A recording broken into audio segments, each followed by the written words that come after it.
What's going on, my Flabby family? It's your boy Izzy. Welcome if you're new. It's good to be back. I had a great vacation out in Florida, spending time with my other side of the family, my wife's side of the family, if you will. But it's good to be back, man. And we have some news about Angel Reese and Caitlin Clark, and also Juju and Caitlin Clark.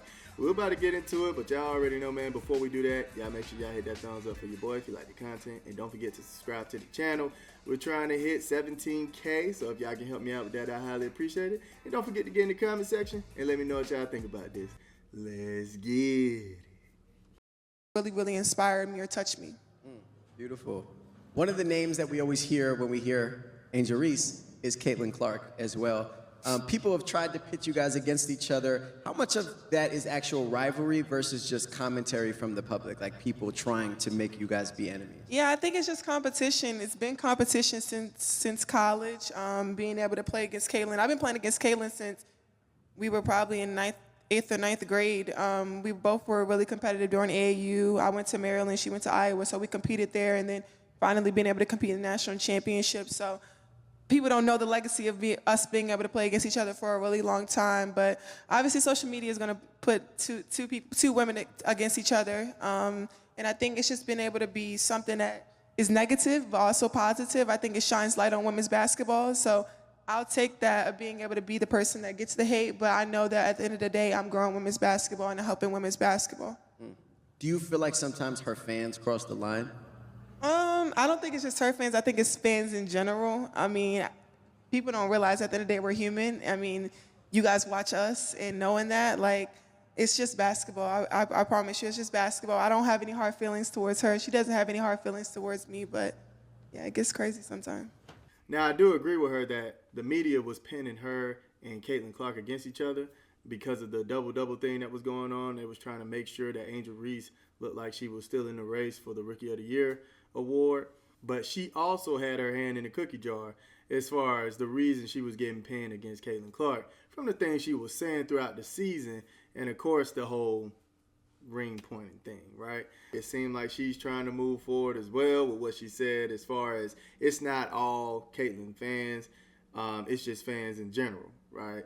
The rest of the WNBA could actually pick up a little game from this podcast here that Angel Reese is on and not try to diminish Caitlin Clark fan base like how they were doing at the end of the season.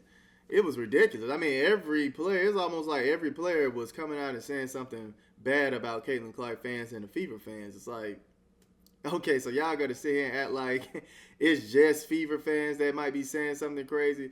Like, come on, bro. Y'all got to keep it a grand, man. I was sent a clip about the fumble. They were talking about how Juju Watkins fans weren't really supporting her as much as Caitlin Clark fans supported her. And I think they just missed a few key pointers in here, man. I'm going to let you all hear what they had to say. And in some instances, teams chose to actually move games to larger venues to accommodate the fanfare of Caitlin coming to town. Coming into this season, the biggest name in women's college basketball is unquestionably Juju Watkins. The star from USC is the frontrunner for Player of the Year, and her team is on a very short list of programs with a legitimate shot to win a title. Juju's game is absolutely cold. Currently, she's averaging 21, 7, and 5, and I mean no intent to sexualize her at all when I say this, but she is also drop dead gorgeous. But none of that has translated into the kind of excitement and fan investment that Caitlin had just a season ago. So listen up. In a Trojan home game in Juju's hometown of LA, a city with 4 million people, in an arena with 10,000 capacity, only 3,000 people showed up. Iowa's preseason games last year had more fans than that. Now, granted, I recognize that it is very early in the season, and their last 2 opponents were mid-majors, but it doesn't feel like the world and mainstream media has embraced her quite like it did Caitlin. And so my fumble of the week is going to Juju Watkins fans who only support her online via tweets. Samaria, my question for you is, why does it feel like Juju isn't moving the needle the same way that Caitlin did and does? Look, before she go, I just want to say, I think they're putting too much pressure on Juju, man. What has Juju done just yet to get this crazy fan base that Caitlin Clark has? I didn't catch on to Caitlin Clark till her junior year, and the reason she caught my attention then was because of what she was doing, throughout the Sweet 16, and then she came to the Final Four. She was performing crazy, and then she made it to the championship and did a great job. Well, yeah, she did a great job, but they still lost. I think that's what happened on that one. You have to do amazing things in order to catch this fan base. You know, to get a fan base like Caitlin Clark, look at what she did, bro. She went to the championship twice. She broke hella records in college, and all that momentum carried into the W. Juju is a sophomore, but she didn't make it to a Final Four. She didn't make it to a championship. It's like, bro, give her some time. Juju does not shoot the long three ball, okay? She has a very traditional game that a lot of players in the W have.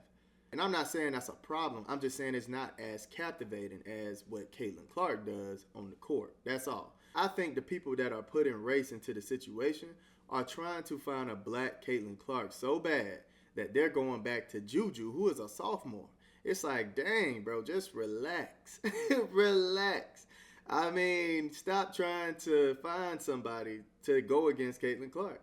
You see Angel Reese wasn't up to par to keep up with Caitlin, so now you're trying to go get Juju.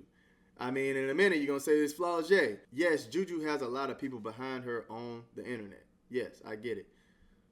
But it won't transcend into physical ticket sales until she actually does something that's amazing, okay? She has to win a championship or get to back-to-back championships, break a lot of records. It's a lot of things that she has to do in order to get that type of popularity that Caitlin Clark has. Okay. Ooh, that's tough. I'm hearing this for the first time, guys. I think for one, you got to remember that Caitlin Iowa went pretty far both years that she had this stardom. So obviously she lost to LSU in the championship game, and then she came back the next year and it was just crazy. She also had an antagonist, right? Okay. In Angel Reese when she was playing. And so I think that allowed, unfortunately, and I hate that allowed a lot of people to want to root for her.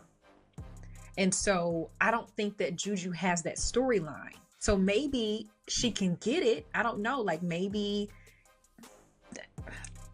race played a factor in it too. I hate to go there, but I think that she just doesn't have that same storyline. Like everything lined up perfectly for Caitlin to be this all-American superstar. For one, she's always on SportsCenter because she's made some crazy shot.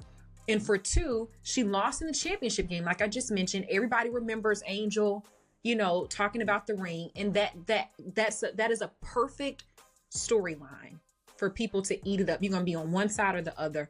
And I also think that just her fans rose to the occasion and they came out of the woodwork. So I do agree that Juju's fans should get Fumble of the Week because they need to stand up too. But I think nationally, maybe that's the reason why she doesn't have the level of stardom like Caitlin Clark did. The only thing I probably agree with is that it's a pretty significant part in a storyline for Caitlin Clark. Other than that, she was trying to say that race takes a part into it. Caitlin Clark has black fans, man. I'm a fan of Caitlin Clark. I just think it's hard for some people to just say that Caitlin Clark is just a great player. And that's what grew her fan base. She's done incredible things in college as well as in the W now. She's doing great things, and people like that. People tend to gravitate towards greatness. The Patriots, people gravitated towards that team even if they weren't in New England or Boston. It was people that gravitated towards the championship teams, the teams that wins a lot. My oldest brother, he loves Alabama because there was a winning organization. They won the championships a whole lot. So he loved that team. And he's from Georgia. Caitlin Clark has all type of ethnicities that supports her. So it's not just a race thing. It's not. Okay, we got to debunk that. And she even stated in her soliloquy that, look, Caitlin Clark was always on ESPN because she was hitting those shots. Okay, that just shows you right there that she's doing amazing things and getting the popularity from her skills, from what she's doing on the court. I can understand it. I wouldn't expect her to show up in Wisconsin and, for the fanfare to be what it was for Caitlyn in Wisconsin. But in her city, in LA, I would expect more of a raucous turnout for her games, just regardless of who she is playing against. And this is kind of why I always say, like, social media is not a real indicator of the real world, because it's a terrible barometer to measure how someone is actually impacting things, right? Because if you go online, you'll see fanfare and you'll see all of these things, but if it does not translate to actual butts and seats, if it does not actually translate to physical sales, then it's a farce. And sometimes in our community, we get so caught up in the bubble of what we see by our very curated algorithms that we think that what we are doing is of the utmost importance and is of the thing that the masses are aligned with. It's how the election last week was just decided, right? Like, nobody by and large in our community foresaw the election going quite that way, but because we were in this curated bubble, we had no understanding of the true impact and effect of what Donald Trump had on the rest of this country. And so a lot of the conversation around Caitlyn last year was that she's not the only one. There's other people, and Juju's going to be able to drive the same kind of. And it doesn't happen like that.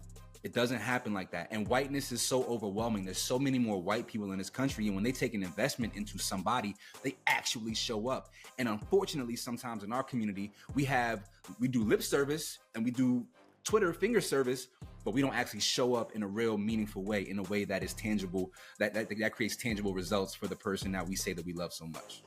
Listen, I'm a fan. I love Juju. I see her sometimes around LA. I think she's spectacular. I think from a basketball standpoint, she's brilliant. She had a historical season last year. She'll probably have another one this year. Her team is phenomenal. They have some great transfers and some freshmen that are coming in. And I hope that she has all the success in the world. But there is something to be said about the fact that we are not showing up the way that we be saying online that we are. Look, I'll be the first one to tell you, I'm not important to this world. I'm just somebody on here that's giving their opinion about women basketball. That's it, man. I'll never be that conceited to think that I'm just the most important piece to this world, or, I'm above anybody. Hey, I'm just somebody sharing my opinions about the W. That's it, bro. He went on to say something about, like, how there's 60% white people in America. Look, man, if it was just white people that was supporting Caitlyn Clark, I don't think Caitlyn Clark would be as big as she is. It's really every nationality that's supporting Caitlyn Clark. You have people overseas supporting Caitlyn Clark. So it's not like it's just white people, man. It's everybody. Everybody is supporting her, and it's because of her game. I think they just missed the key points here, and that's, Juju just started.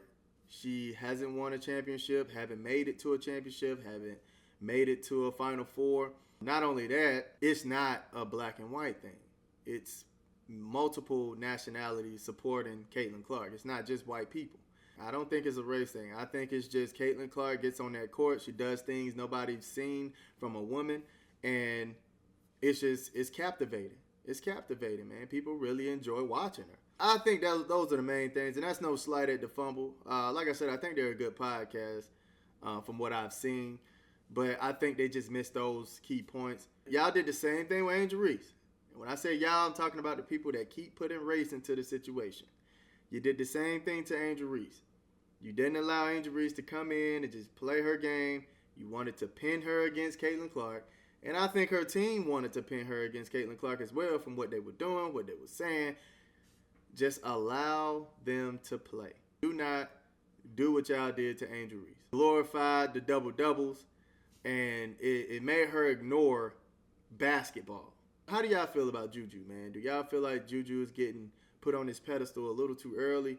And do y'all think that could ruin her basketball career, man? Let me know in the comment section. I love y'all. Y'all keep it smooth.